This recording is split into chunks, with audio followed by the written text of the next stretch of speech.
All right, guys. Okay, so a lot of guys are requesting that please change your chat settings to all panelists only, not all panelists and attendees. All right, so everybody, please make sure that your messages are being sent only to me and not the rest of the people, because there are more than 200 people in this session today.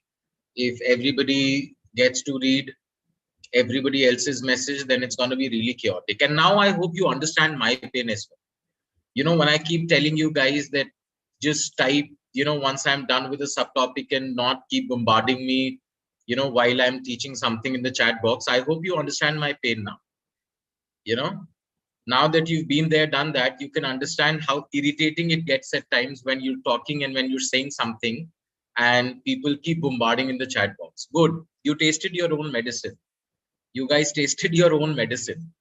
I'm loving this. I'm just loving this. All right, guys. Okay, so Hasika, that is not my call to make. Anyway, Hasika, this session would be available on YouTube. So if you feel like attending this some other time, then you're more than welcome and be a part of festivities. Okay, I mean, it's a festival. I'm not asking you to be in this class for sure. You can definitely attend this session later. Yes, Eid Mubarak to all of you as well. Eid Mubarak to all of you as well.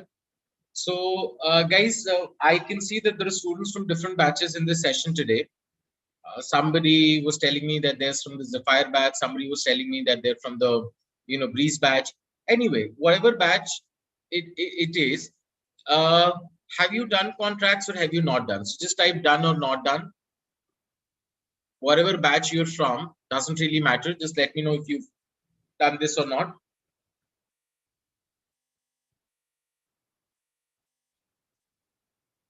All right, guys. Okay. So in case you've done contracts, then this is going to be a good refresher, because I have started this series, contracts in a cup, thoughts in a cup. Don't judge me for how I named them. Okay, you can laugh later, but at the time I was kind of naming this session contracts in a cup. I thought it's cool. In retrospect, I think maybe it was not that cool and a little bit borderline funny, but you can make my fun later. Anyway, so I've started this series, of contracts in a cup, thoughts in a cup, and oh God, when I'm saying it, I can see sense the sarcasm. So in this session, what are we gonna do?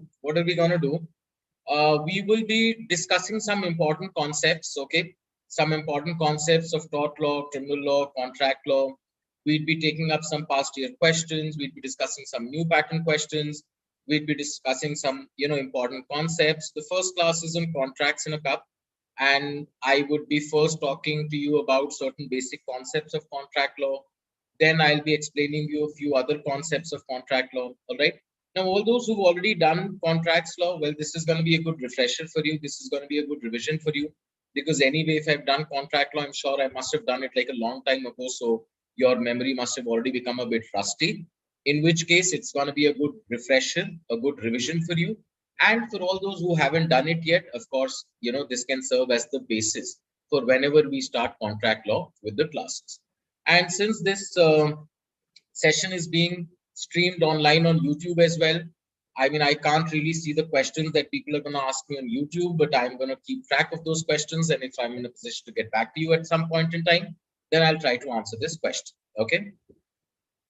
So starting with the very basics of contract is, before I start with the basics of contract law, since all of us are together here today, there is something really important that I wanted to take up, which is, what are the kind of questions and what are the kind of topics that you should expect in the CLAT paper. I personally feel that even after a lot of classes and a lot of questions and a lot of mocks, many students are still at times a bit confused as to what exactly is going to come in the CLAT paper.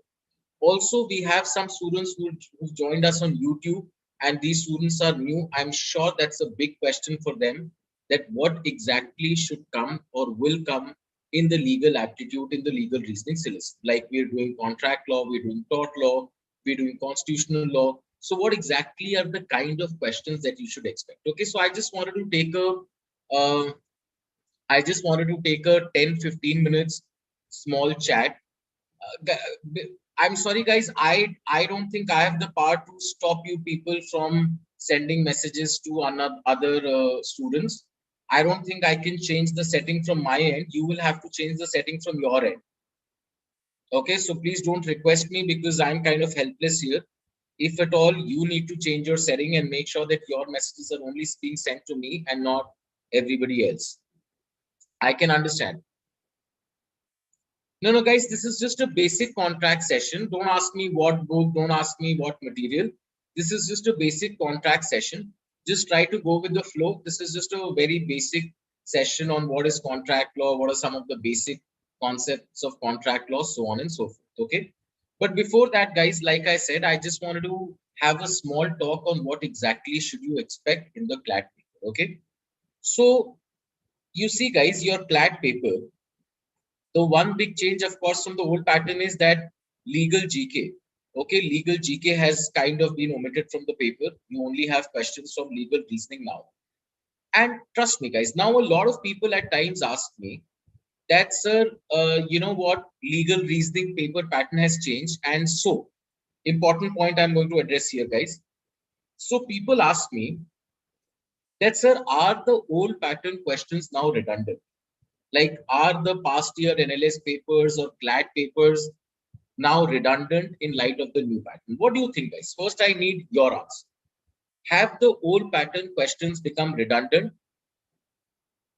And why not, guys? Can somebody think and tell me why are the old pattern questions, especially for legal reasoning, not redundant at all? Who can try to give me an answer? I'm sure some of you have practiced past year questions.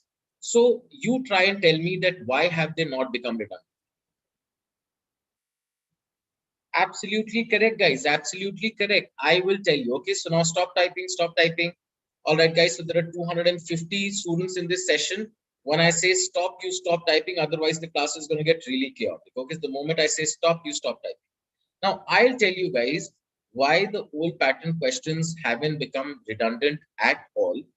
Because if you ask me to pick one section which has undergone the least change, when it comes to change between the old pattern and the new pattern, if you ask me to pick one section which has undergone the least change, well, undoubtedly my pick is going to be legal reasoning. Okay, and why is my pick going to be legal reasoning, guys? Because trust me, I mean, it's pretty much a refurbished old pattern. There is nothing unique, there is nothing new about the new pattern when it comes to legal reasoning section. It is in a way the refurbished old pattern. Okay, how?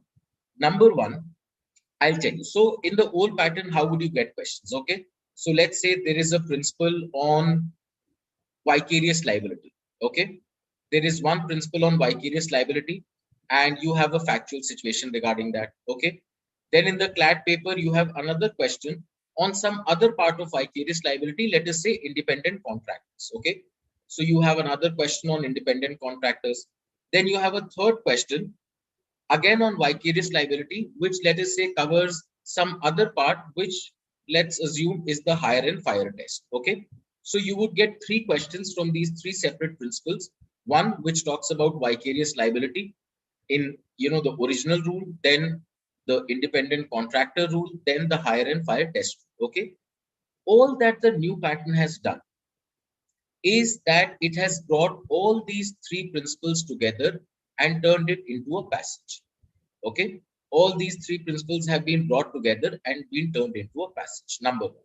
Number two, instead of getting three separate questions, now on the basis of this passage, you have around 4 to 5 questions. So in a way, if you come to think about it, do you think the pattern has really changed a lot? No, not at all. It's just that the principles which used to be covered under 5 separate questions have now been brought together, turned into a passage, and on the basis of that passage, you are getting 4 to 5 questions. In fact, guys, if you look at the past year ALET papers, if you look at the past year ALET papers, despite ALET not changing the syllabus, not changing the pattern or anything, for the past 2 3 years, you were anyway getting these passage-based questions. Have you ever looked at a past year ALET paper, especially from the past couple of years? Did you look at the CLAT ALET 2020 paper or the ALET 2019 paper? you anyway had passage-based questions, guys. Even without them expressly or explicitly mentioning that we are going to give you passage-based questions, you anyway were getting passage-based questions. Okay. So nothing much has changed when it comes to the legal reasoning section. Number one. Number two, guys, if at all, now it has become easier for me. You know why? Because now the passages don't leave any scope for outside knowledge. This was one of the biggest problems that students used to face in the whole pattern of the exam, guys. You know what? There would be a simple principle on vicarious liability, which says that every master would be held liable for the act of the servant done in the course of employment. And now, on the basis of this simple two-sentence principle, you would get questions where at times master would give a specific instruction and the servant wouldn't follow that. You would get questions where the servant smoked during the course of employment. You would get questions where the master asked the servant not to overspeed. You would get questions where the master asked the servant not to give a lift to anybody, but the servant is blatantly disregarding all these suggestions. But the principal wouldn't talk about these situations. The principal wouldn't tell you that if the orders of the masters, if the order of the master is not followed, then what should be done? If the servant is smoking a cigarette in the course of employment, then what should be done? Most of these things would be untouched. But now that you have a passage-based question, now that you have a passage-based question, guys, you will exactly be told what is authorized act done wrongfully, what is unauthorized act. You will in all probability get a case law as well, which addresses this point of authorized act done wrongly. So everything that you need would be there in the passage and you wouldn't really require any outside knowledge, which was, trust me, a big pain for every aspirant who took the CLAT paper. Like you have no idea. You have no idea the kind of chaos that this whole outside knowledge thing would cause in the system. And in a way, even the CLAT question papers were not consistent. So I remember there would once be a question where a woman waited for her husband for 10 years and then remarried. Okay. Now, when the woman remarried, well, the question was that did she do something wrong? And you would look at the principle which says that, marrying somebody else while the husband is alive is wrong. And after 10 years, she remarries somebody else, and it turns out that the husband is alive. Now, a lot of people would know about the 7-year rule, which, if I've taught you criminal law, I have also told you that you have to wait for a minimum period of 7 years. Okay. So, now a lot of people, let's say, ended up applying 7-year and they got their answer wrong. Why? Because now there is no 7-year rule in the principle. There is no 7-year rule given in the question. And so you were not supposed to apply it. What happens in this case? So after doing a question like this, students realize that, okay, last year the CLAT committee had asked a similar question where, the 7-year rule was not given in the question paper. And so we didn't have to apply it. So now they start following this. If it's not given, we will not apply. And then voila, there is a question later where the 7-year rule is not given and get applied. So this created a lot of confusion, and which is why for a very long time, I personally wanted that these principles should have been much more elaborate, should have been, uh, uh, elaborate and explanatory so that students know whether or not they have to apply any outside knowledge of law on their own. And that biggest purpose this new pattern has solved. So in a way, first things that I'm telling you, first things first, that legal reasoning hasn't gone a revolutionary or a paradigm change. If at all, the section has now become easier for you. Why? Because this big problem of whether or not to apply outside knowledge has pretty much been solved with the new pattern of questions that you get. Okay, number one. Number two, people ask me, sir, what exactly will be the type of questions from contract law, from criminal law? So I will now tell you the kind of questions that you will get from contract, from criminal, from consti, and from tort. Okay. So yes, it's like old wine in a new cup, Anirudh. That's a very, very good way to put it. Okay. You made me. Anyway, I'll not get into that. Okay. So since this session is being streamed on YouTube live. I will not make my alcohol related jokes here in the class. So anyway, guys, okay, coming back to what are the kind of questions that you will get. So you have to focus. You have to focus on contemporary legal developments. So for instance, guys, let's take a very good example, the CLAG 2020. The CLAG 2020 paper and the sample paper had questions from contract law, consti law, tort law, and criminal law. Now, people ask me, sir, what will be the most important areas? Well, you have the answer. The most important areas will be the ones which are being hotly debated or which are being hotly discussed in the country right now. So, for example, CLAG 2020. Let us first come to the contract law.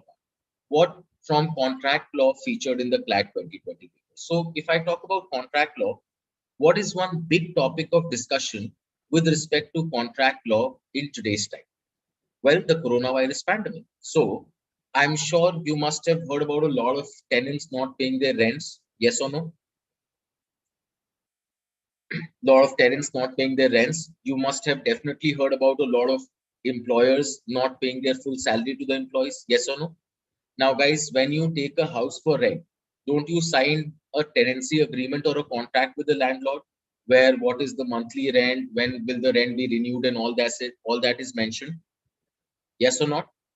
Okay, so that's a contract. Again, when you take up a job, then again, don't you sign a contract with your employer that this is going to be your monthly remuneration, this is when you can take a leave, this is the notice period clause. So now, if my employer is not paying me the salary which was agreed upon in the contract, if my tenant is not paying me the rent which was agreed upon in the contract, then in a way it becomes a breach of contract. Yes or no? Doesn't it become a breach of contract? It does become a breach of contract. And now that it's become a breach of contract, the employers and the landlords and the tenants are saying what? That it's an act of God, that we had no control over this pandemic. This is an act of God. And because of which we are losing out on a lot of business. Tenants are saying that we have been sacked. We are not getting our full salaries. Employers are saying that our business has taken a big hit. We don't really have the money to pay the employees. So they are now citing act of God or situations beyond our control, vis major, beyond our control, force majeure, as a reason why they are not being able to pay. So the question that you got, in CLAG 2020 paper was on contract law and act of God, vis major, blah blah.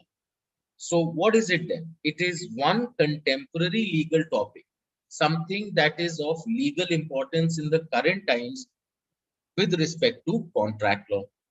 Then what were the kind of questions you got from consti law? Well, consti law ko to lekar, every now and then there is something or the other happening. So for example, CAA and the Nrc protest. Again, what was the CAA all about? The government says that we will give the citizenship to people from XYZ religion, but not to people from this religion. Now the people from this particular religion, they come and they say that this is unfair. Why? Because we have right to equality, Article 14 in the Constitution of India, which says that we have to be treated equally. We have to be treated equally. So they're saying that our right to equality has been violated. So again, Article 14, you get a question on this. Okay, so this is something of current importance in the field of constitutional law. Mariam, guys, is my voice breaking or is it clear to all of you? Am I perfectly audible to all of you? Mariam, I think you need to check your system because I think you're the only person who's saying that my voice is cracking. Everybody else is finding it very clear. Mariam, please check your system. All right. Okay, guys. Okay, so now again, consti law, this had come. Then what about criminal law? Now in criminal law, guys, there are so many topics of importance. Like, for example, if I take the example of the Sushant Singh Rajput case. Now, if I take the example of the Sushant Singh Rajput case, then what are the criminal law angles associated with this case? Well, you have murder, you have abetment to suicide, you have possession of drugs, you have narcotics. Okay. Then again, from criminal law, what else? Sedition. So when the whole farmers protest took place, guys, do you remember there were so many people against whom cases of sedition had been brought? So the highlight example, of course, would be that activist, 21-year-old activist in Karnataka, Disha Ravi. Okay, Disha Ravi, for the Greta Thunberg toolkit case. Apparently, she was the maker of that toolkit, which was later also shared by Greta Thunberg. Okay, so she was arrested later. Of course, she was acquitted as well. So again, sedition. What is something of contemporary importance discussed with respect to sedition? There's the Farmers Bill and there's the Disha Ravi case. Okay. Then again, if you go back to the CLAT 2020 paper, guys, from tort law, what is the question that you got from tort law? Well, the rules that were explained were of absolute and strict liability. Okay, I hope everybody, yes, the Aisha Sultana case as well, Bhagishri, that's happened in Lakshadweep. Now, absolute and strict liability, again, very simple, guys. If you store a dangerous object and that dangerous object escapes, then you have to basically compensate for all kinds of losses. Now, this absolute and strict liability rule is usually applied to pollution cases. Okay, pollution cases or cases where there are chemical leaks. Of the biggest example would be of the Bhopal gas tragedy.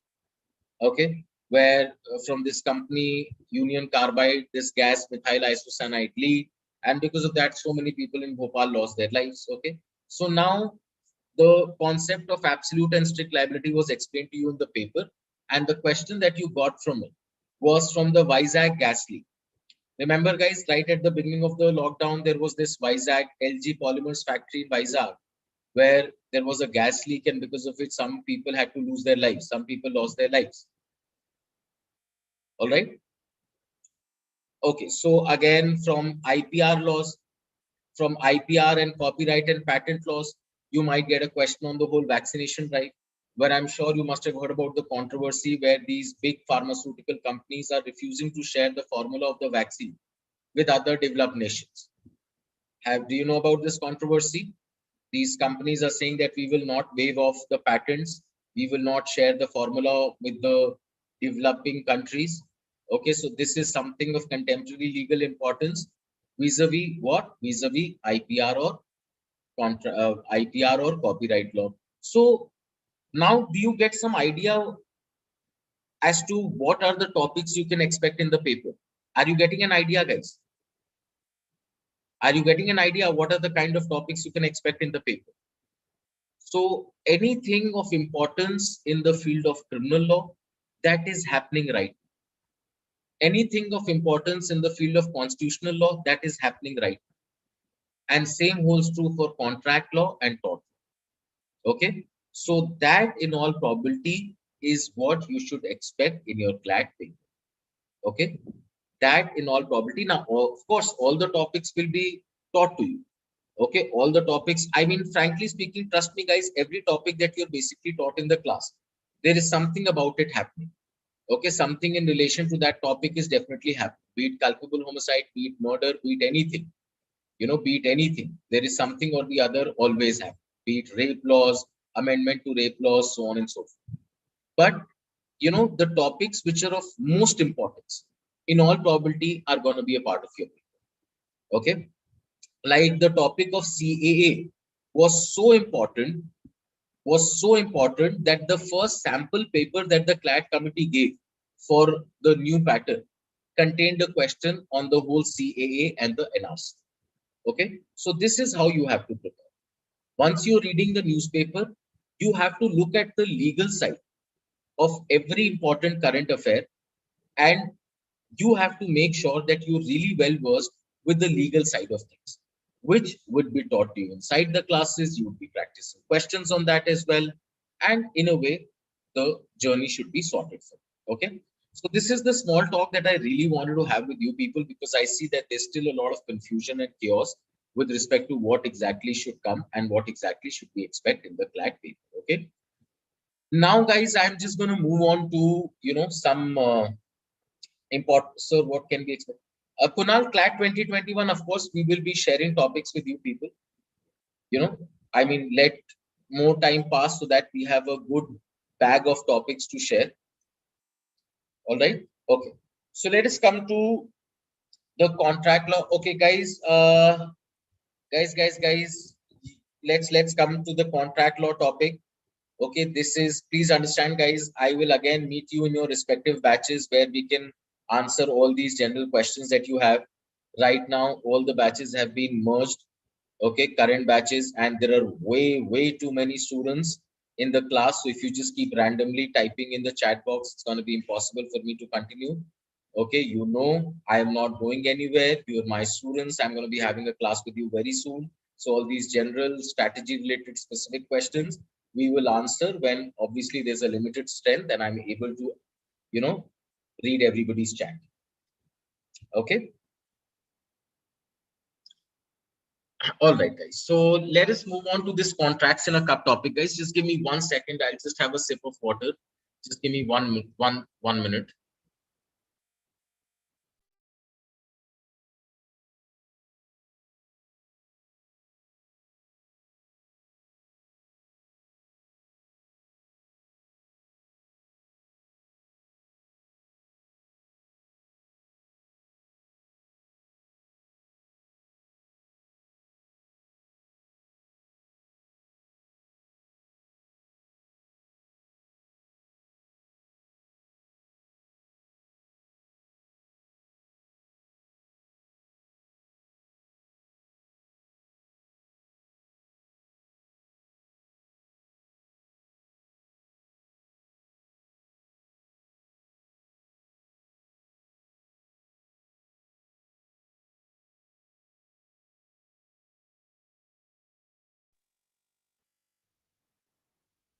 All right, guys. Coming to the basics of contract law. Now, like I said, contract law is again something which is very important. And in this session, which is contracts in a cup, I'm just going to be discussing some of the basic concepts of contract law. So let's start with the most basic one, which is what exactly contract is. Okay. Now, you see, whenever somebody says the word contract, okay, whenever somebody says the word contract, Rishabh, can you please stop typing in the chat box? Rishabh, please stop typing in the chat box. Thank you. All right. So now if somebody says the word contract, then the first thing that comes to our mind is a lot of paperwork, a lot of documentation, stamp papers, signing, basically something which is complex. Yes or no? Something which is really complex and something which is really tedious in nature. But the reality is, guys, the reality is that a contract is something which is way simple in nature. We think it is something which is very complicated, it is very convoluted, but it's actually very simple. You know, to begin with, please understand that you need not even write a contract. A contract is valid even if it's verbal, and a contract is valid even if it's written. So there is no specific medium to enter into a contract. You can talk and enter into a contract with a person. You can write and enter into a contract. You can write it on a stamp paper. You can write it on a piece of a diary paper. You can write it with pen. You can write it with pencil. You can write it with blood. You can sign it. You can not sign it. You can put a thumb impression. You may not put a thumb impression. All this is pretty much immaterial to the validity of a contract. Okay, unless of course the law prescribes you a specific method or manner in which you have to enter the contract. Like for example, guys, if I talk about contracts of property for the sale of property. Okay, now uh when it comes to contract for the sale of property, guys, then have you heard about this term registry? And I'm sure a lot of people must have heard कि property की registry करवानी है, we have to get the property registered. So what does that mean, guys? Like, it means that when it comes to a contract for the sale of property, then you need to buy stamp papers worth a certain amount. You know, that will basically depend on the value of the property. There needs to be the address of the seller. There needs to be an address of the buyer. There needs to be the thumb impression or the signature of the seller. There needs to be a thumb impression of the signature of the buyer. And only once all this is complete will the sale of that property be deemed to be complete. So now with respect to this specific property, there is a particular way in which the in which the law says you have to enter into a contract. But in the absence of any such specified method, of any such particular method, like I said, it doesn't really matter how you enter into a contract. Okay, अगर specify कर दिया गया है method, अगर बता दिया गया है, then of course you have to follow. But if it's not specified, if it's not prescribed, then it doesn't really mean, then it doesn't really matter how you enter into a contract. Okay. However, what needs to be present, what needs to be present for a contract to be a valid contract is that there must be a mutual give and take relationship. Okay, so if in a layperson's term, I have to tell you what a contract is, guys. A contract is a mutual sharing of benefits between two parties. I do something for you, in return, you do something for me. That is what a contract is. As simple as this, guys.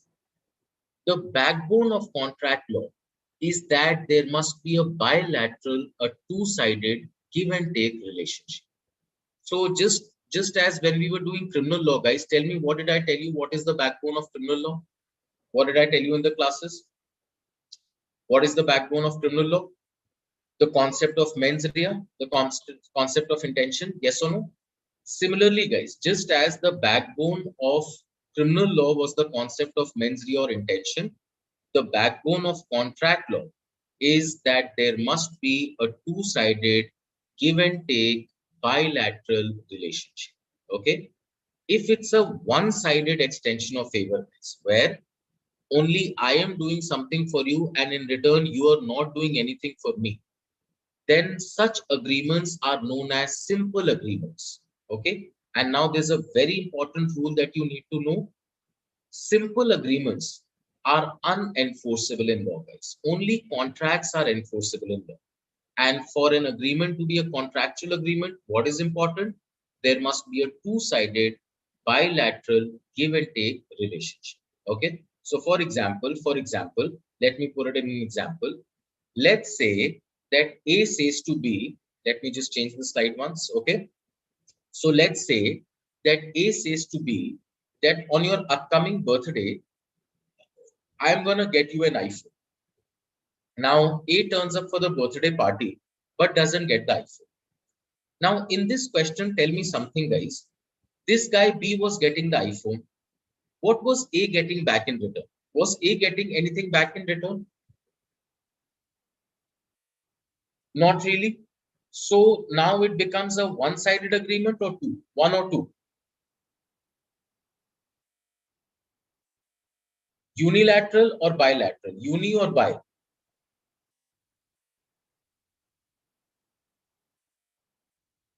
And therefore a simple agreement or a contract, SA or C? Simple agreement, and therefore finally, guys, enforceable in law or unenforceable in law, E or U? E or U? It becomes unenforceable in law. Okay, it becomes unenforceable in law. All right, so only contracts are enforceable in law, guys. And for a contract, like I said, there must essentially be a two-sided give and take bilateral relationship. Okay. Now for the same question, if I now tell you that B says to A that I am gonna give you an invitation for my birthday bash if only you get me an iPhone. Now A turns up for the party without an iPhone. Now in this case, guys, this guy B was getting the iPhone. A, what was he getting in return? An invitation to the birthday bash. So now, is it one-sided or two-sided? One or two?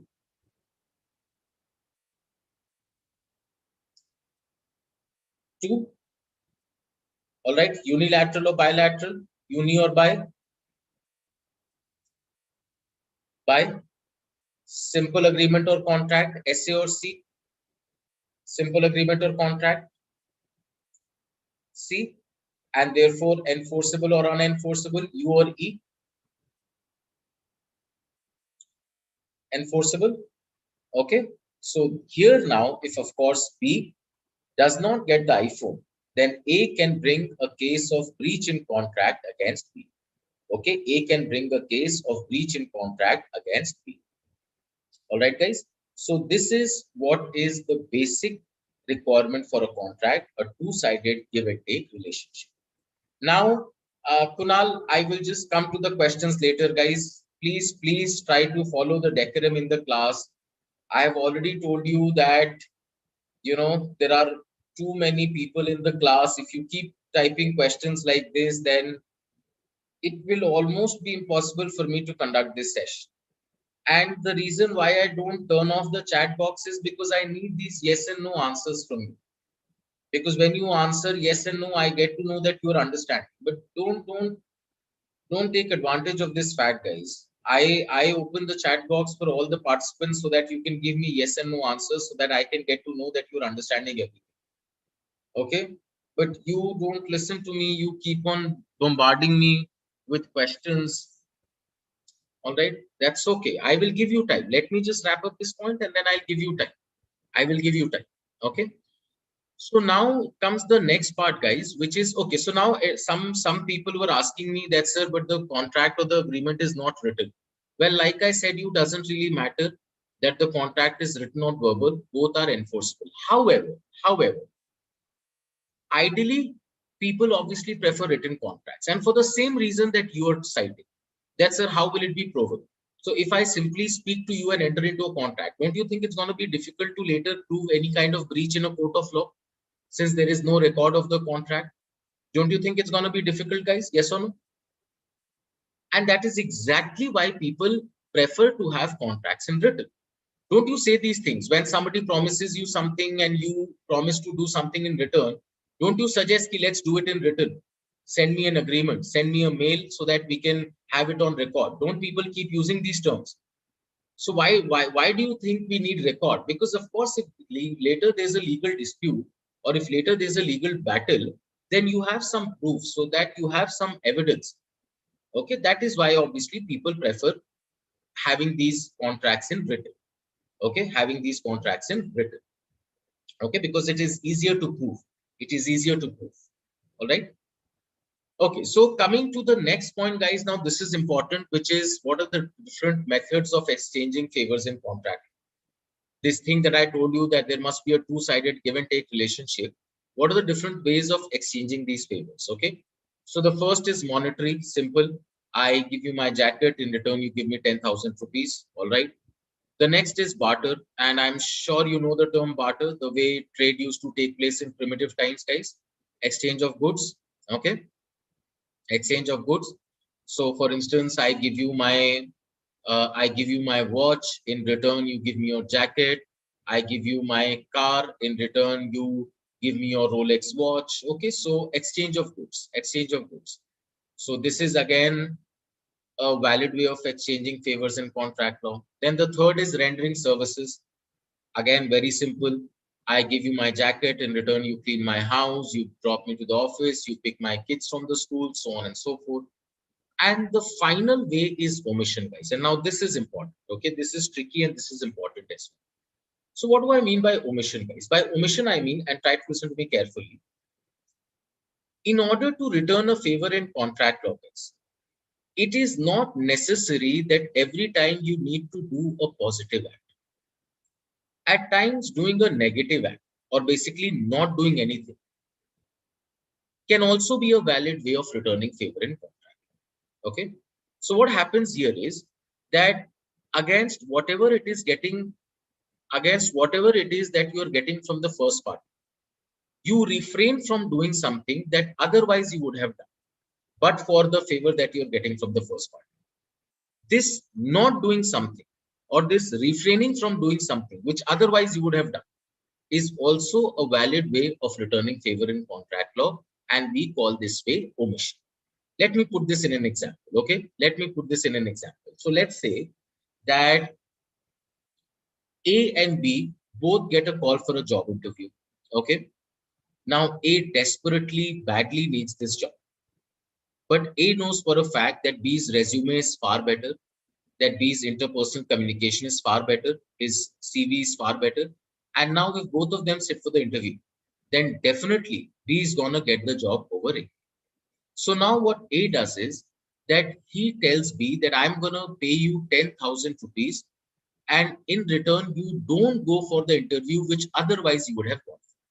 So now after accepting the 10,000 rupees from A, guys, you see B is not doing a positive act. He's doing a negative act. Basically, he's doing nothing. He's just sitting at home.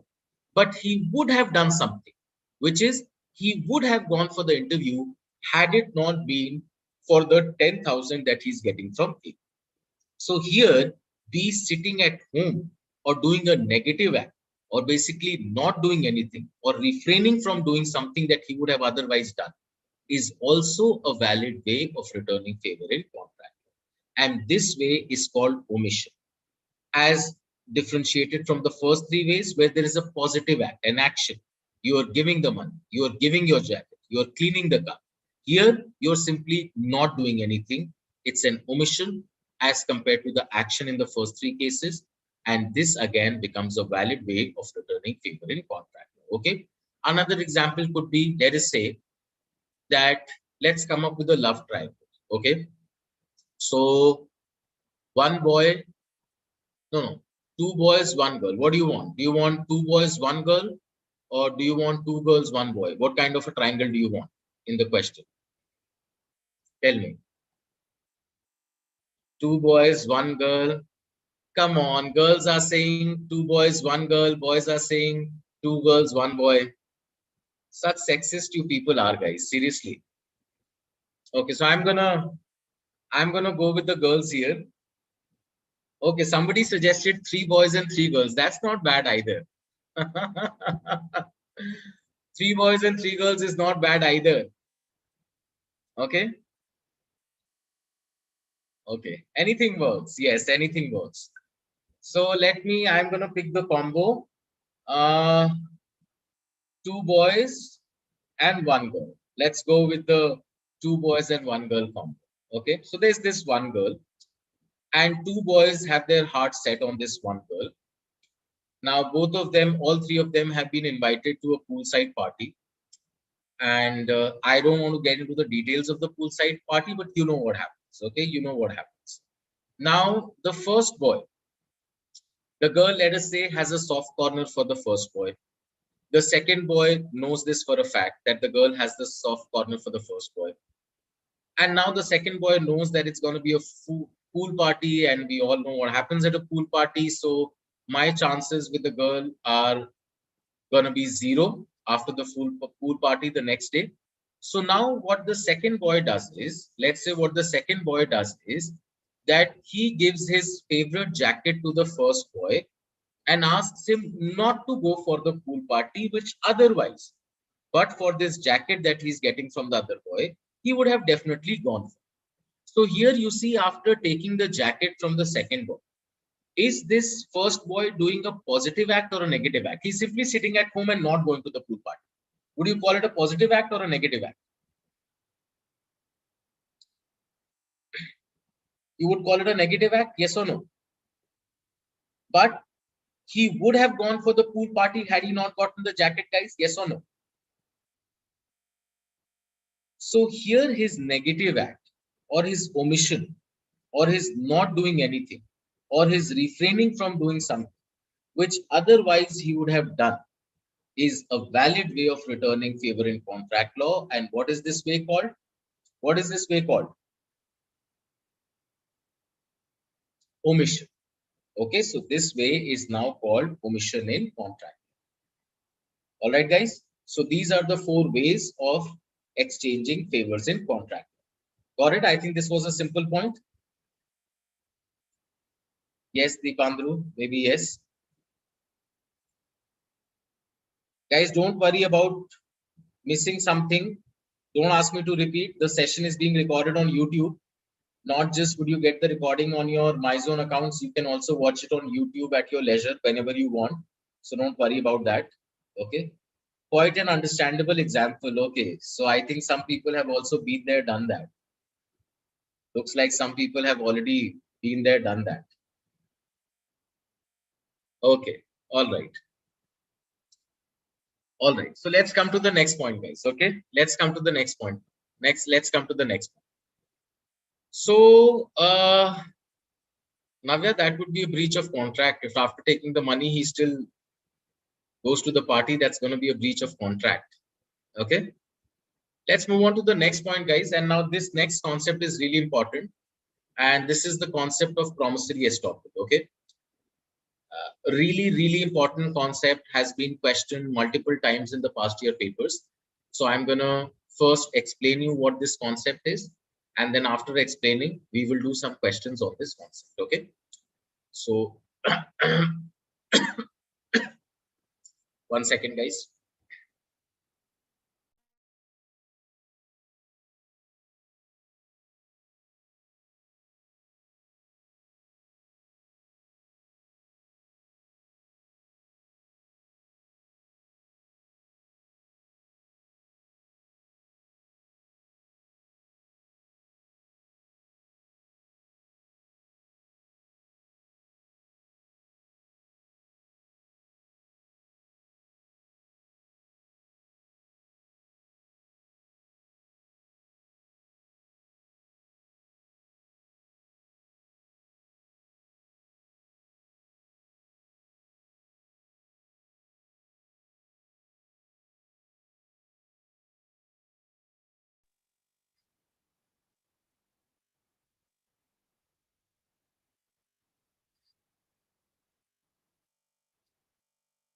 Uh, all right. Okay. So, guys, am I audible? Can you all hear me?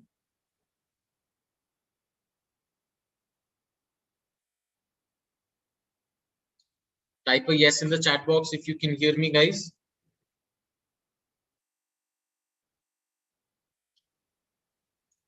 All right. Okay. So now let us come to the concept of promissory estoppel, guys. Now this is quite a interesting concept. So you see, guys, the okay. Now stop typing. Stop typing. So like I told you guys, the backbone of contract law is that for a contract to be valid, there must be a two-sided give and take bilateral relation. Okay. Which is why there's in fact a very famous quote also when you do contract laws, that all contracts are agreements, but not all agreements are contract. I hope you understand that, guys. Yes or no? All contracts are agreements, but not all agreements are contracts. Okay. So basically what it says is that if it's a one-sided agreement, then it's not going to be a contract. Okay. All right. There is one exception to this rule, guys. There is one exception to this hard and fast rule in contract law. There is one exception, and the exception is promissory estoppel. What is the rule of promissory estoppel, guys? Very simple. Now listen to me carefully. What happens in questions on promissory estoppel is that one party, okay, by the way, let's understand some legal technical terms as well. A person who makes the promise is called the promisor. All right. So the person who makes the promise is called the promisor,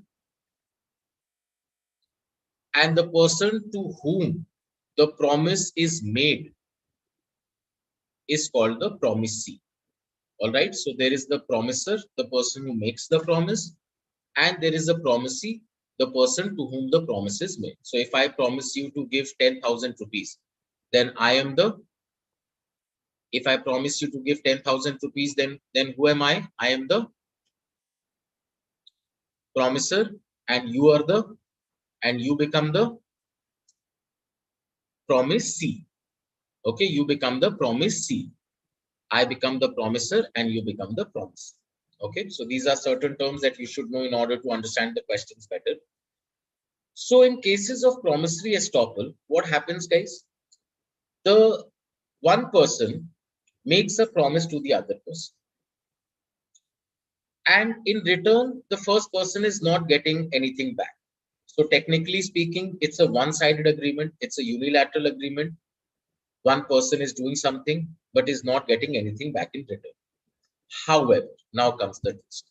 However, on the basis of the promise made by the first person, the second person now goes on to do something significant in nature. And now, if the first person does not fulfill his promise, the second person will have to bear a lot of losses. And so, as a unique exception to contract law, even this one-sided promise, this one-sided simple agreement can also be made enforceable under the rule or under the concept of promissory estoppel. Okay? Very simple concept, guys. मैं तुमसे कुछ promise करता हूँ, ठीक है? और मुझे बदले में तुमसे कुछ नहीं मिलता है. I promise you something, but in return I am getting nothing. So it's basically a one-sided simple agreement, technically speaking, unenforceable in law. But तुम क्या करते हो? On the basis of the promise I made to you, you do something significant in nature. And now if later I refuse to fulfill my promise, then you will have to bear a lot of losses. And now even this one-sided promise that I made can be made enforceable in law under the rule or under the concept of promissory estoppel. Okay, so this is the rule, and now you get a lot many twisted questions on this point, which I'm going to discuss. Okay, so let me first give you a traditional orthodox example to explain you the concept of promissory estoppel. Okay, so the question is very simple, guys. Yes, I'm explaining. Don't worry, I'm explaining you the concept. So let's say that A owns some property on the outskirts of the city. Let's say he owns 5 acres of land on the outskirts of the city. One day he holds a charity function, a fundraiser on this property of his. And in this charity function, a businessman B comes and says, that I am going to make you a donation of 5 crore rupees so that you can open a hospital for the poor and the needy on this property of yours. B says that I am going to be back after 2 months, going to the US. And once I come back, I will make the donation. In the meantime, you start your preparation. Now, in lieu of this promise, on the basis of this promise made by B, what A does is that he now enters into a contract with so many vendors and pays them advance money so that they can ready their men, ready their machinery, and log their dates. So let's say he enters into a contract with a construction company, with a plumbing company, with an air conditioning company, with an electrical fitting company, with a medical equipment company, and he pays some advance money to everyone and tells them that after 2 months, my construction work is going to begin. So you people ready your men, freeze your dates, and equip your machine. After 2 months, when B comes back from the US, he refuses to pay A single penny. Let's analyze this question first, guys. Tell me something. When B made a promise to pay A 5 crore rupees, was he getting anything back in return? Yes or no? Yes or no, guys? No? So therefore, it is one-sided or two-sided, one or two?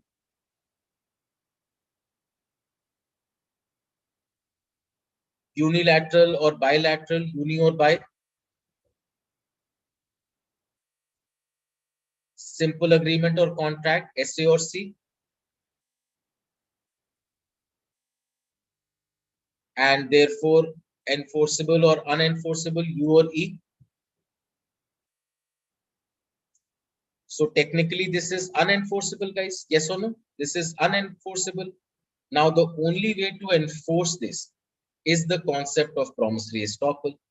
And for promissory estoppel to apply, guys, we need to see if against the one-sided promise made, the other person has done something significant in nature. Now, in our question, guys, we are told that on the basis of the promise made, this guy A enters into a contract with a construction company, plumbing company, electrical fitting company, medical equipment company, air conditioning company, and pays everybody some kind of an advance amount. According to you guys, what A did should be considered significant or insignificant?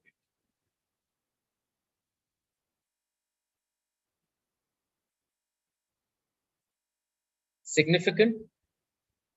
And if now this guy refuses to perform his promise, will B have to, if this guy B refuses to perform his promise, will A have to bear a lot of losses? Yes or no?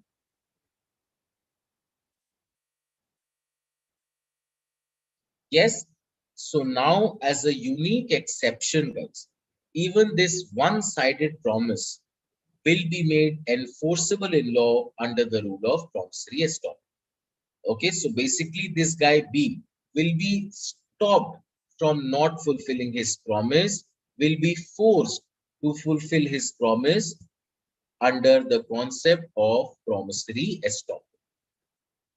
Okay, got the idea, guys? Got the idea how this is a unique exception in contract law? You see how a one-sided agreement is being made forcible in law?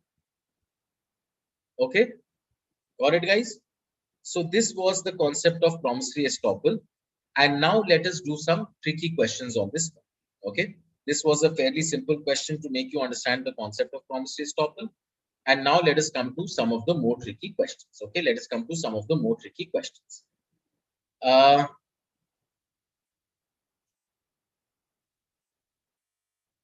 Now let's come to the second question, guys. Let's come to the second question. Okay. Now listen to the question very carefully. Guys, I'm gonna take, guys, this is just a refresher lesson. This is just a refresher topic on basics of contracts. Okay. I would anyway be doing this topic in your class. So why don't we reserve the questions for then? Because otherwise I will take up some of the important questions, but for majority of the questions, we will definitely take up these questions. Okay. Some of the important questions which I read in the chat box and I feel that this is really important. This is really a good question. I'm going to answer that. But for the remainder of the not so important questions, which again, I'm not saying that they're not important. If you have a question, it's a question. Whenever we cover this in your regular batches, I'm going to answer them, or the doubt session, or the extra time session, whatever you get with me, we will definitely take up all these questions. Okay, guys, is that okay?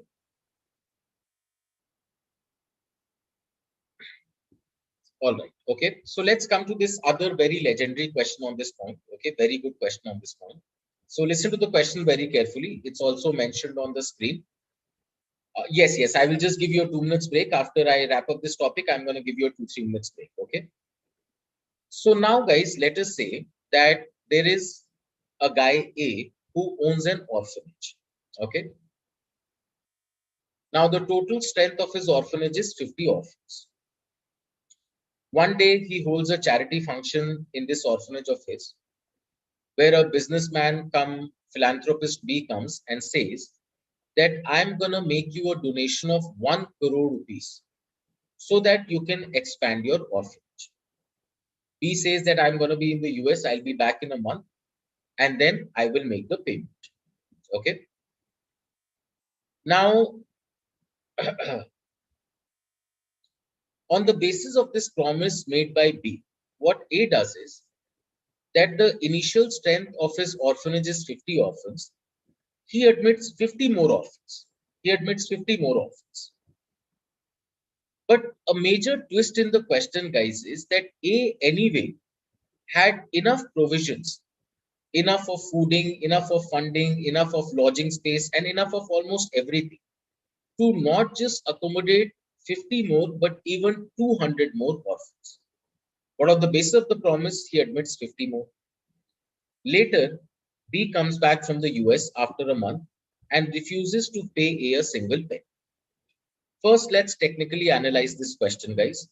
When B made a promise to pay A 1 crore rupees, was he getting anything back in return? Yes or no?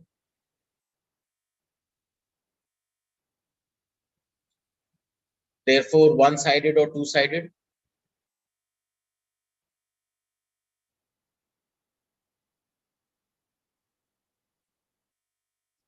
Unilateral or bilateral? Unilateral or bilateral?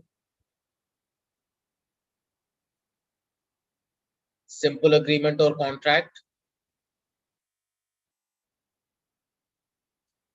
And therefore technically enforceable or unenforceable? Technically enforceable or unenforceable? Unenforceable. Okay. And now the only way to enforce it is the rule of promissory estoppel. The only way to enforce it is the rule of promissory estoppel. And for promissory estoppel to apply, we have to see if the work done on the basis of the promises is significant or insignificant. Okay. So now you either tell me that, sir, the work done is significant, or you tell me that, sir, because of the twist, which is that he could have anyway accommodated 200 more students, the work done is rendered insignificant and promissory estoppel will not apply. What do you think you will mark as an answer for this question, guys? Promissory estoppel will apply or will not apply? Work done is significant or rendered insignificant? Type your answers. I will look at your answers. Just type your answers once now.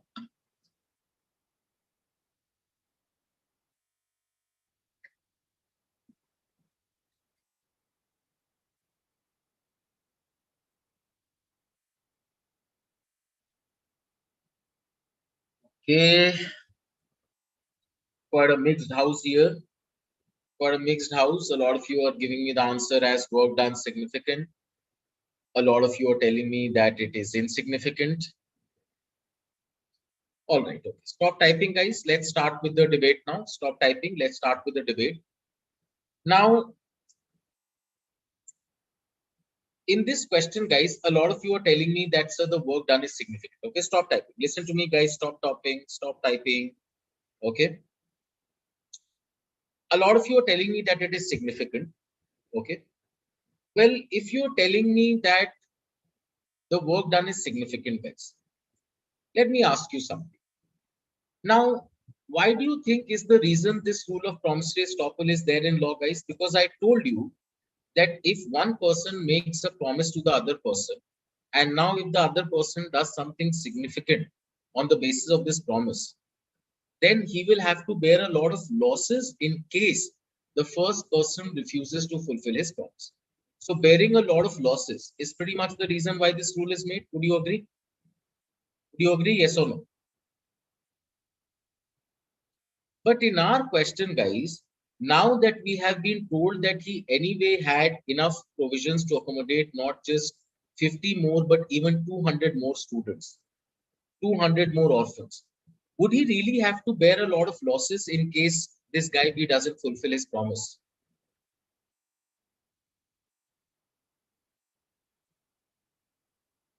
Not really. And which is why a lot of you tell me that, sir, the work done is basically insignificant. That is exactly the reason why a lot of you have told me that the work done should be rendered insignificant. Okay. Anybody who can tell me why is the work done still significant? Like, this is a simple reason to support your answer that the work done is insignificant. Can somebody also tell me that why the work done can still be significant despite this reason? Type the reason in the chat box. I will read some of the reasons here.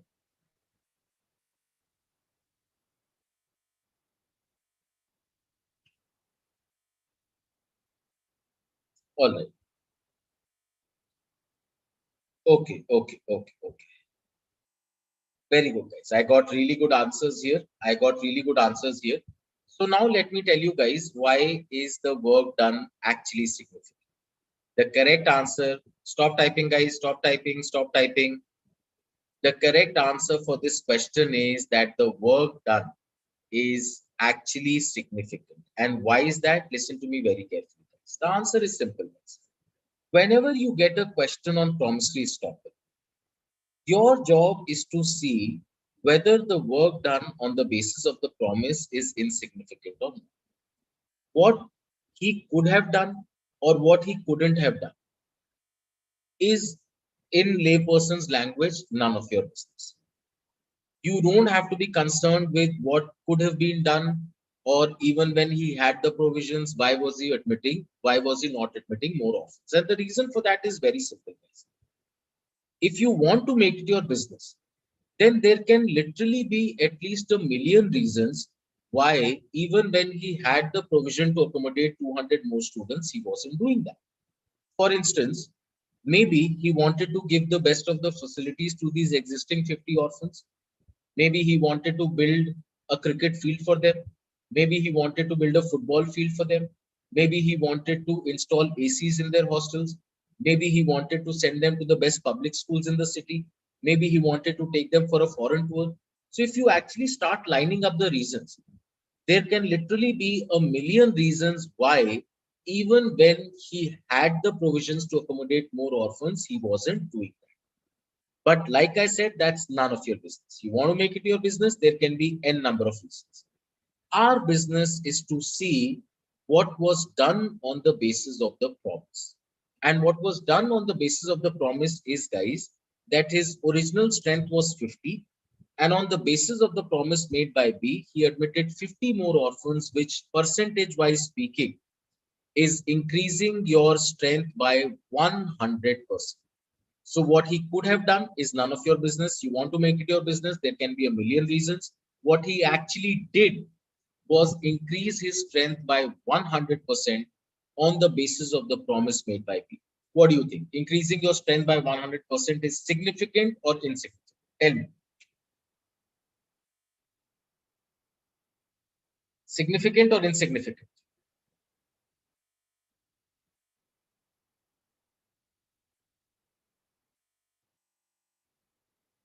Significant. And therefore, what do you think should be the best answer for this question? Promissory estoppel will apply or will not apply?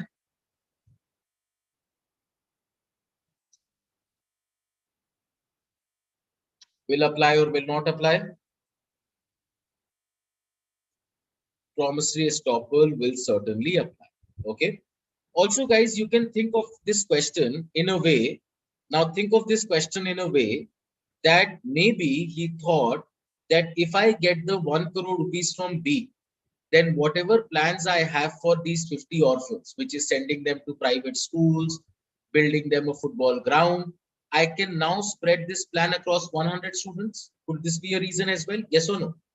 That whatever plans that I have for 50 students, I can now spread it across 100 students if I get the 1 crore from B. Could this be a possible reason as well?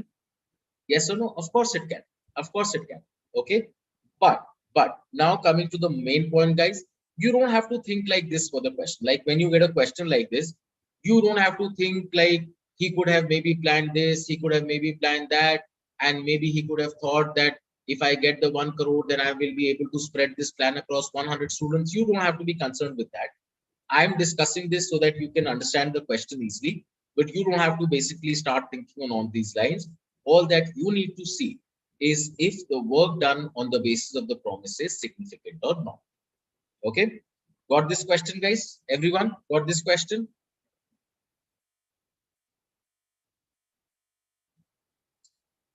Kunal, like I said, I mean, there can be a reason. There's a reason why he's not accommodating more students, even when he had the provision. We don't have to get in those reasons. Okay, we don't have to get inside those reasons.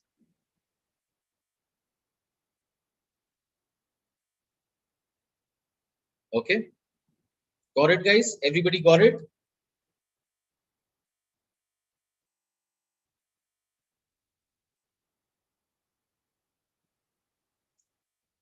Just one more question, guys. I'm quickly going to wrap up this topic, then I'll give you a 2-3 minutes break. Don't worry.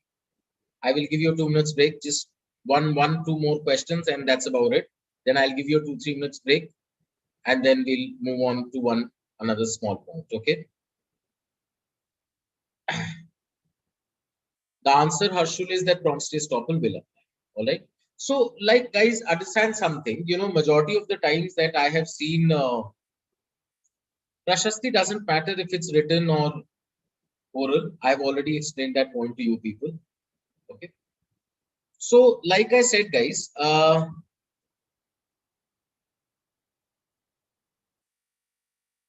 will just come to this question in a jiffy beta. I'll just wrap up this point and come to this question. Okay.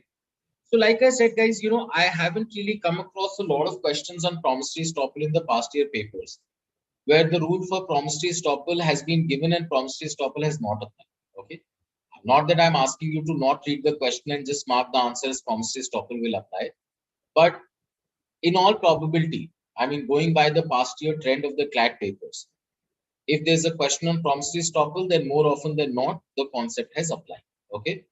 What I'm trying to say is that in all probability, that the work done will be significant. Okay. In all probability, the work that is done against the promise is going to be significant. Okay. So, for example, there was this other CLAT NLS Bangalore question that you had gotten, where A promises B that he's going to make him a donation of, you can take whatever amount. In fact, this is the question, that A will donate B 1 crore rupees and B in return will build a community center for the society. Okay, where all the marriages, where all the functions, where all the social gatherings can take place. A says that I'm going to be back in a month and I'm going to make the donation. In the meantime, you start the prep work. Now, again, let's quickly do this question, technically analyzing it. When A made the promise, was he getting anything back in return? Quickly answer. Yes or no? Yes or no? Quickly. One-sided, two-sided, 1, 2. Simple agreement contract, SAC.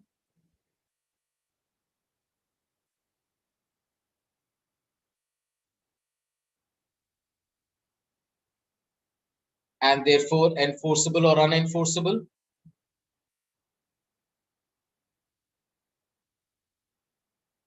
Unenforceable, yes or no? Okay. Now let's come to what B did in lieu of this promise. What B did is that he laid down the entire foundation of the building. You understand what foundation means? जिसको हम हिंदी में कहते हैं नींव बिछाना, underground जो lay down की जाती है. Yes or no? तो ये काम उसने कर दिया on the basis of the promise. So technically speaking, one-sided, unenforceable. And now the only way to enforce the promise is the rule of PE, promissory estoppel. Yes or no?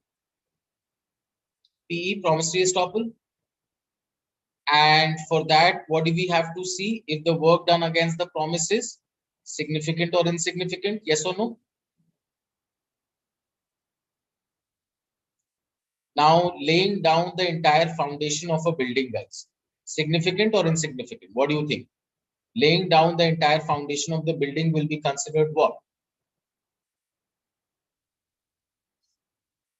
S or I? Significant or insignificant? Significant, and therefore promissory estoppel will apply or will not apply? Will apply or will not apply?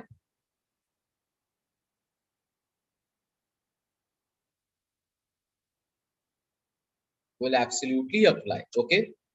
However, guys, the one time that this question had come in the NLS Bangalore paper, they did not give the principle for promissory estoppel. The only principle that they gave was that for a valid contract, there must be a two-sided consideration. So if you do not get the rule of promissory estoppel in the question, then with the traditional contract law rule that there must be a two-sided exchange of favors, then would this guy be made to pay or not pay? If the rule of promissory estoppel is not given, should be made to pay or not pay?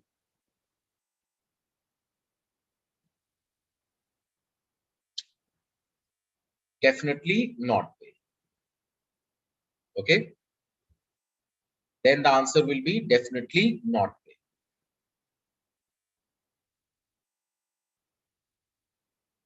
All right, guys, got it? Yes or no? Followed this point? Yes or no?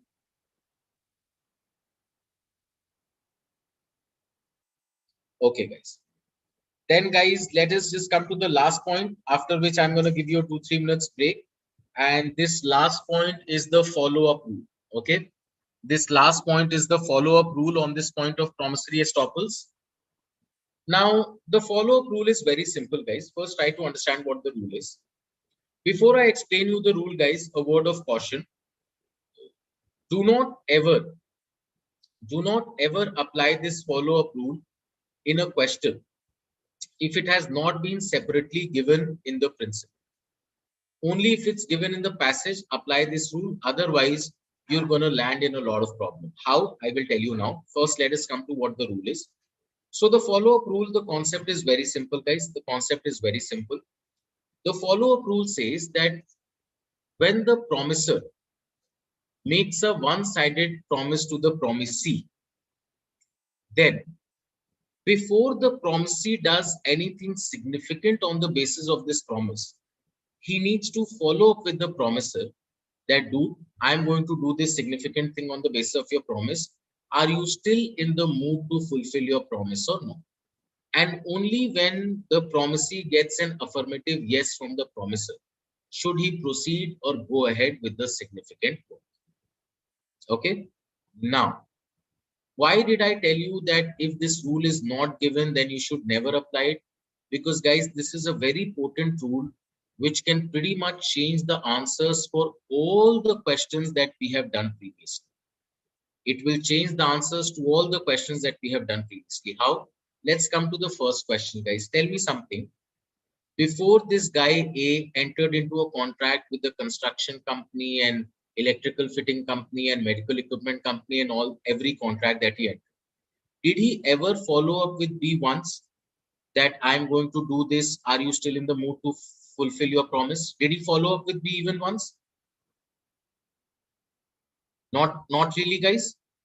Let's come to the second question, guys. In the second question, before admitting 50 more orphans to the orphanage, did A ever follow up with B once if he still wishes to fulfill his promise? Not really, guys. Not really. Let's come to question number 3, guys. In question number 3, before laying down the entire foundation of the building, did this guy B follow up with A once? Did he, guys? Yes or no? Not really. So if you had a separate follow-up rule given in the question, you see, wouldn't the answers change for all these questions? Wouldn't the answers for all these questions now become promissory estoppel will not apply? Yes or no? So see, if it's not separately given in the question, please do not go ahead and apply this rule, because if you go ahead and apply this rule, then you will get a very simple, straightforward question. You will give the opposite answer. If the rule is given, then the rule is pretty simple. All that we need to see is if the work done on the basis, or sorry, before doing the significant work, did the promisee follow up with the promisor or not?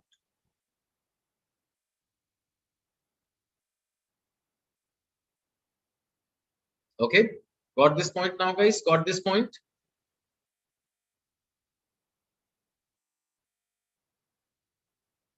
Got it, guys? Got it? Yes or no? Please tell me yes or no.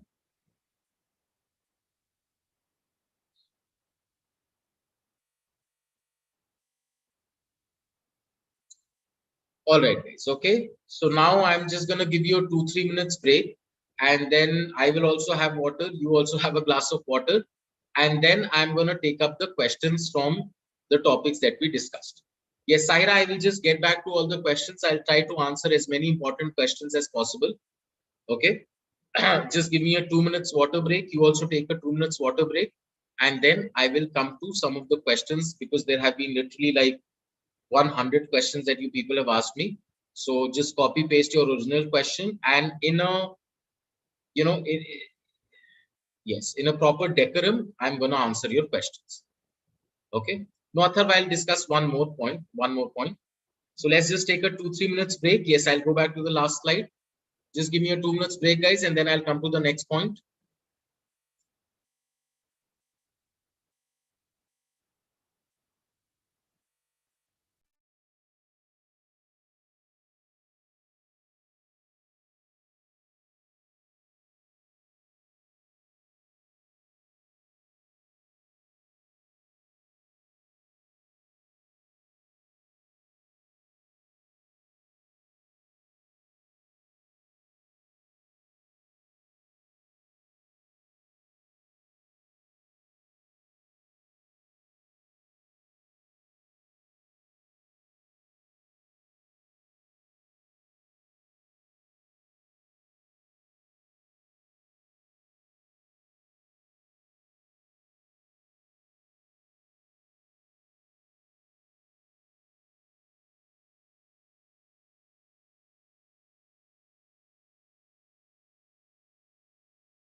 All right, guys.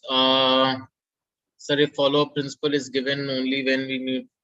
Yes, Manya, if it's not given, then you don't have to apply it. Okay. Tanvi, if the follow-up rule is given, then all you need to see before doing the significant work if there was any follow-up or not. Manya, if you go by the CLAT 2020 pattern, there were 40 questions.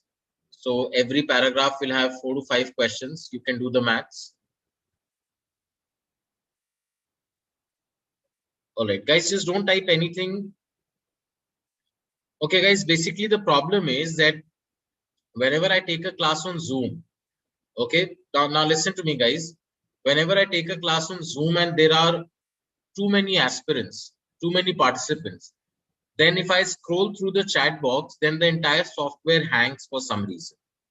Okay, so if you guys start scrolling down the questions, then the problem is that the screen will be frozen and it gets stuck for a good 2-3 minutes. Okay, so don't type anything in the chat box.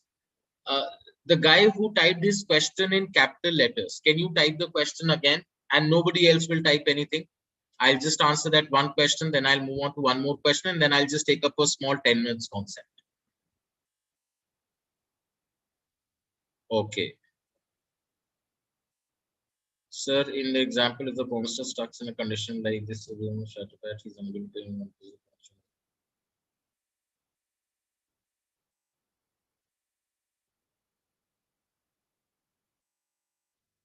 Well, condition, Abhishek, condition, obviously, if it's a one-sided promise, then if there is a condition, then in a way it might also become two-sided, because if now the person is doing something for getting something, then isn't it becoming a two-sided give and take relationship? If somebody is fulfilling my condition, then doesn't it become a two-sided promise, two-sided relationship?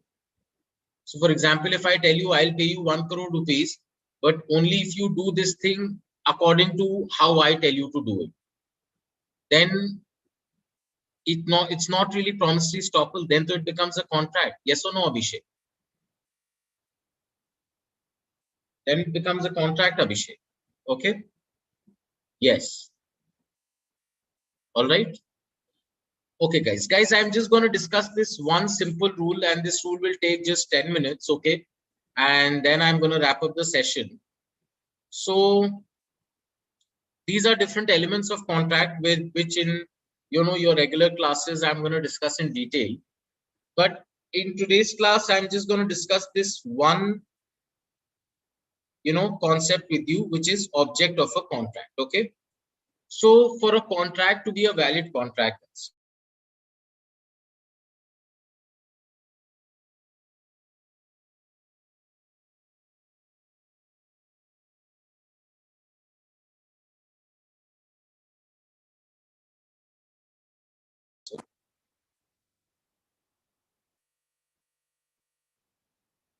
guys, I'm sorry, I told you about the problem. No, when I start scrolling in the chat box, then the software starts getting stuck.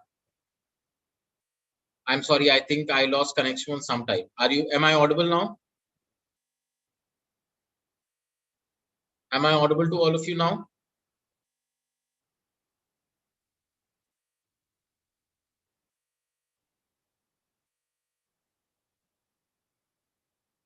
Yes, I think you can hear me now. Now it's all right. Okay, now it's all. So I'm just going to take this one concept quickly now, guys. Okay, just this one small concept quickly, and then I'm going to wrap up the session. So all these elements of contract, I will discuss it in detail when I take a regular class with you.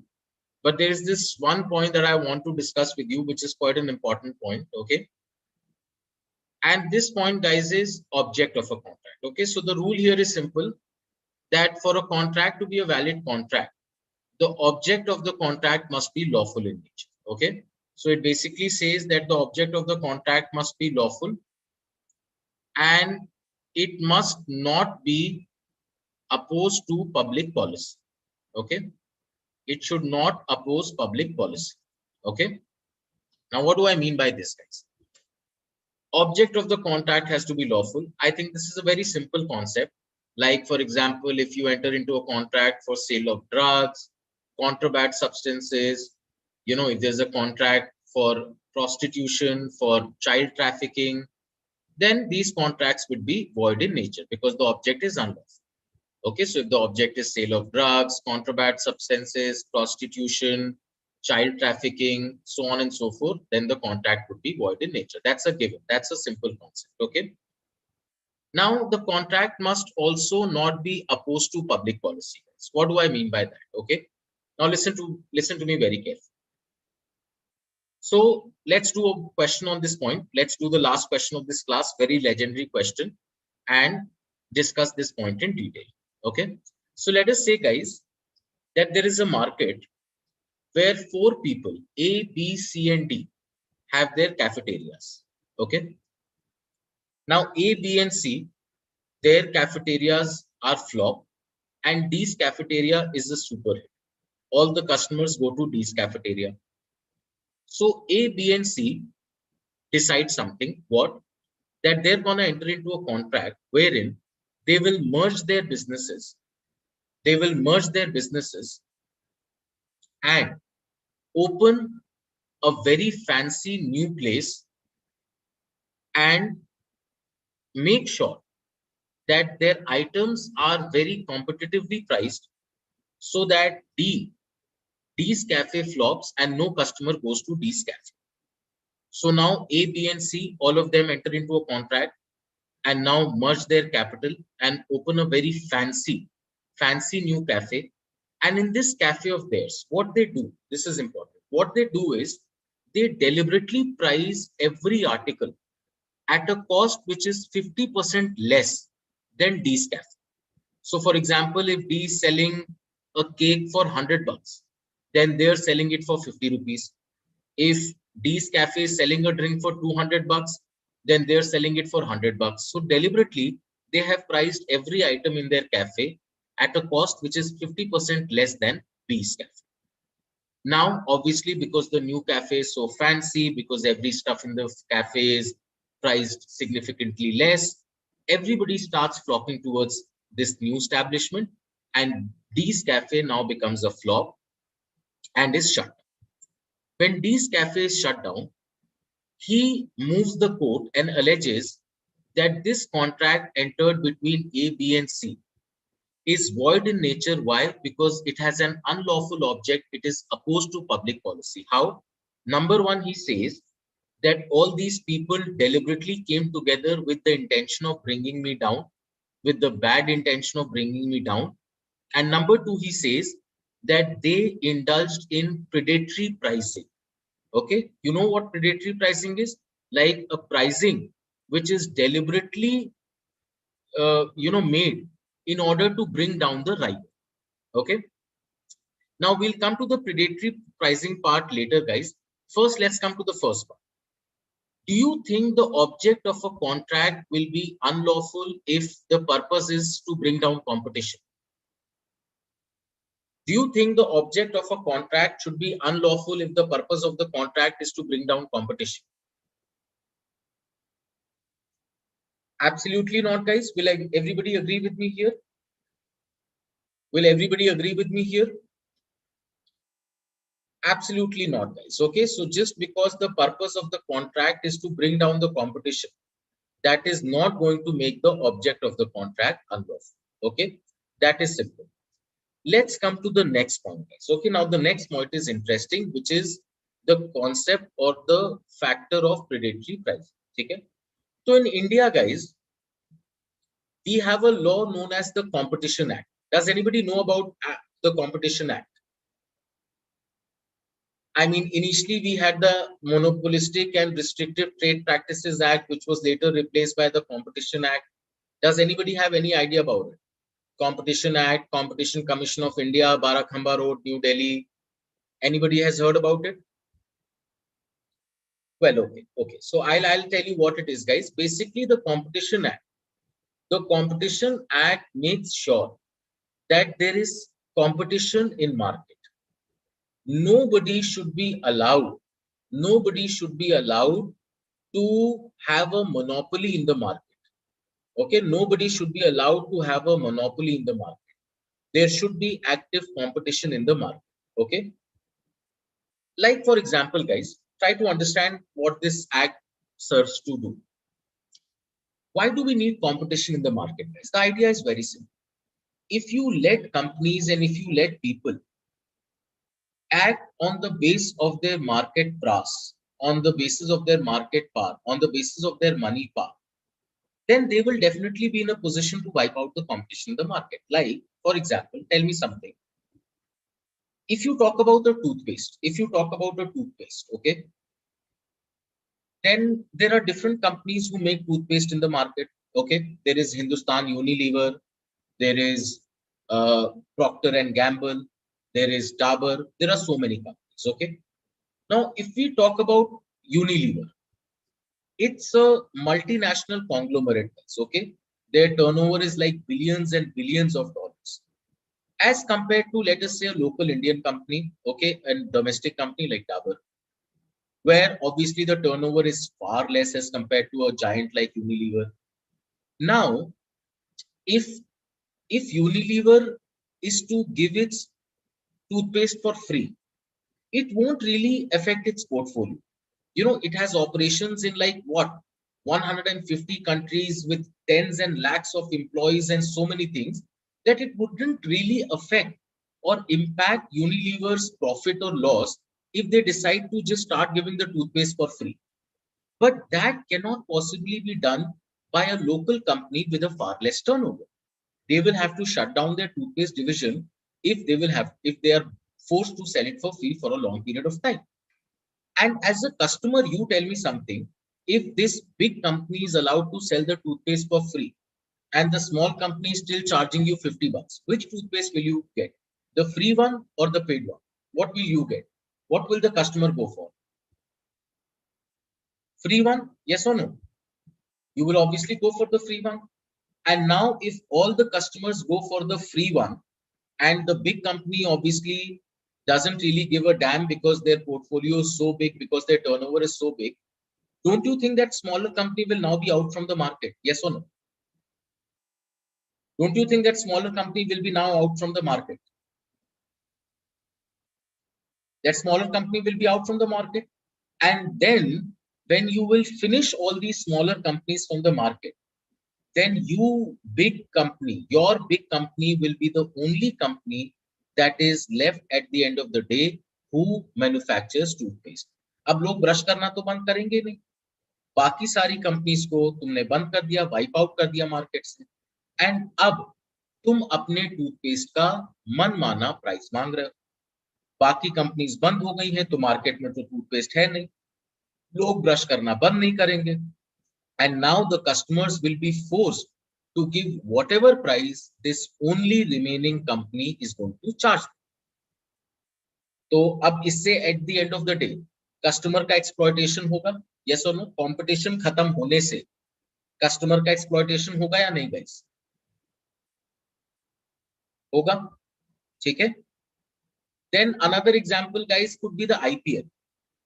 अब IPL में guys अगर हम IPL की बात करें तो who all own different teams in IPL? Well, Mukesh Ambani owns a team, Shah Rukh Khan owns a team, Preeti Zinta owns a team. So at times, haven't you thought, guys, कि when it comes to buying players, okay, when it comes to buying players in the IPL auction, do you really think anybody can beat Mukesh Ambani if he is allowed to use all the money that he has? Do you think anybody will be able to beat him? Not really, guys, not really.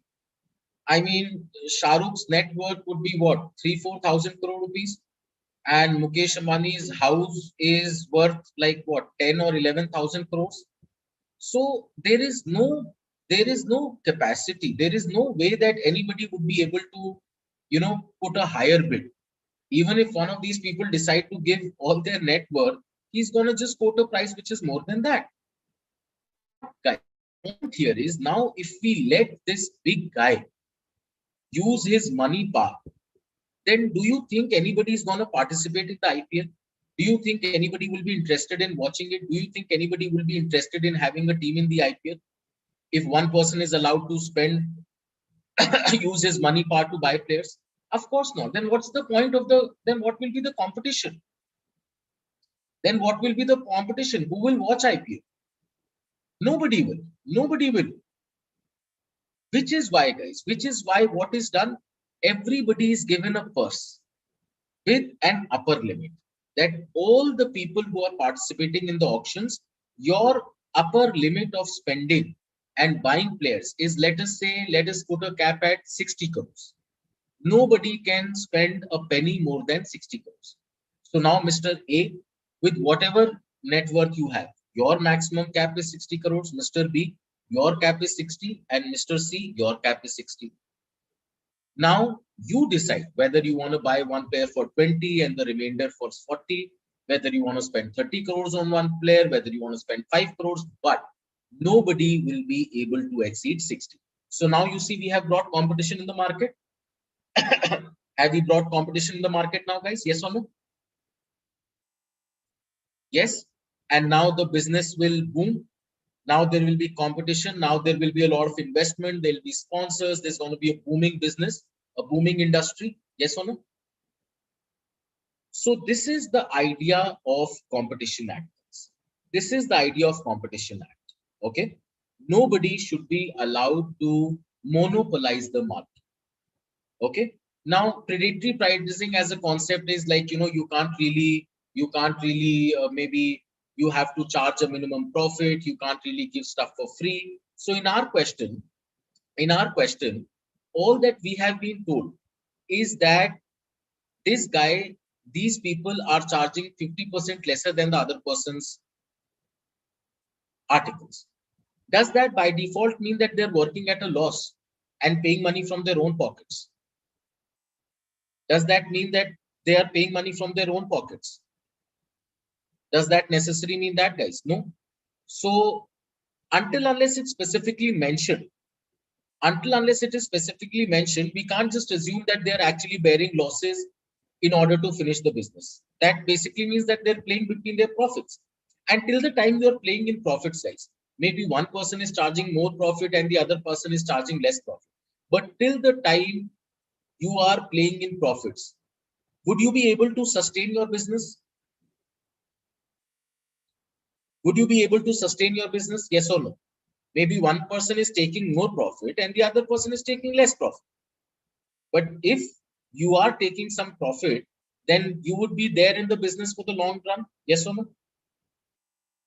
There will be enough competition in the market in the long run. Yes or no?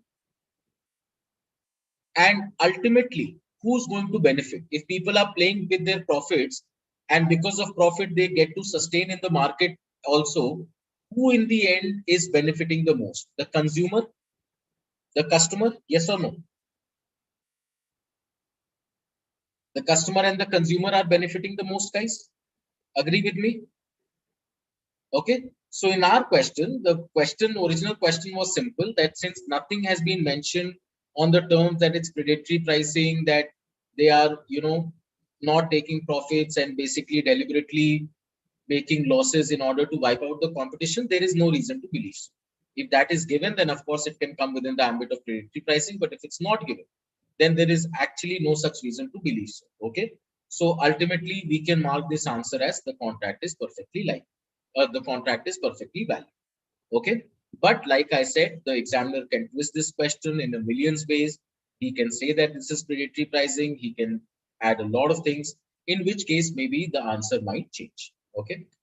So a lot of people are asking me about, this is a usual question that I get, sir, what about what Geo did? They gave the network for free. Look, guys, there are a million ways to go around laws. In fact, when you would become a lawyer, you more often than not become a lawyer to find a way around the law, not perhaps to make people follow the law, but the ones who breach the law, helping them find a way around it. Okay. So these are big people. Of course, they have an entire brigade of corporate lawyers to sit with them and tell them that this is the way, that is the way, like there are few ways. For example, one way would be, giving supplementary services. Like for example, if you are registered as a bakery, then you can give free Wi-Fi. Okay, you are registered as a bakery, you can give free Wi-Fi. You are registered as a broadband company, you can give free pastries to everybody who takes your connection. Okay, so as under the garb of supplementary services, a lot of things are given for free. So there are a lot of ways. There are a lot of ways. But competition is important, guys. Competition is important.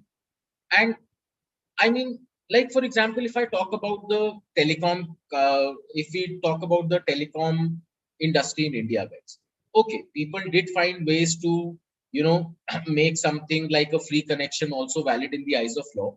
But look at the impact that it's had on the industry.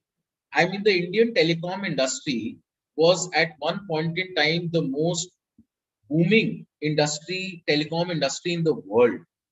But what has happened now, guys? I mean, have you noticed that majority of these telecom players are actually out of the market? Aircel gone, Tata Docomo gone, Telenor gone, Uninor gone, MSN gone, Vodafone and Idea, if they had not merged, in all probability, they would have been out of the market as well. BSNL gone. Most of the players have gone. So maybe people do find ways around laws, but look at the impact that it has had on the market. There are just two major players left in the country now. At one point in time, there were more than 10 players, and now there are just two major players left in the country. Everybody else has been wiped out from the market. Everybody else has been wiped out from the market. We had multiple options to choose from. Now we have just two options. Signal अच्छा आ रहा है, नहीं आ रहा है, connectivity अच्छी है या नहीं है. Well, फर्क ही नहीं पड़ता है क्योंकि ऑप्शन ही दो हैं, या तो ये लो या तो वो लो. Okay, there is not so many people have lost their jobs. So do you not notice the impact? Do you notice the impact? Have you felt the impact in the past 10 years in the telecom industry? It's happened right in front of your eyes, guys. It has happened right in front of your eyes. Okay. All right. So this was a very interesting question that had featured in one of the past year papers. I think this was one of the elite papers, guys. All right. Okay. So I think that is about it for today's session, guys. We had a long session on contract law. This was just a basic session. Like I said, just a refresher session that I wanted to have with all the people. And I will, like I said, guys, I mean, we will have definitely, I'm going to teach you contract law in your regular classes as well. And which is when all the important questions that you had, you know, you can definitely pose these questions. Right now, one major problem with the questions is that the moment I start scrolling the chat box, the screen is going to freeze, you know, the screen is going to hang. But nonetheless, whatever I taught you in this session, guys, I hope it was clear. Yes, we will have more office hours, guys. Don't worry, we'll have more office hours. We'll have more such sessions in the future as well. I hope you were able to understand whatever concepts I taught you in today's class, guys.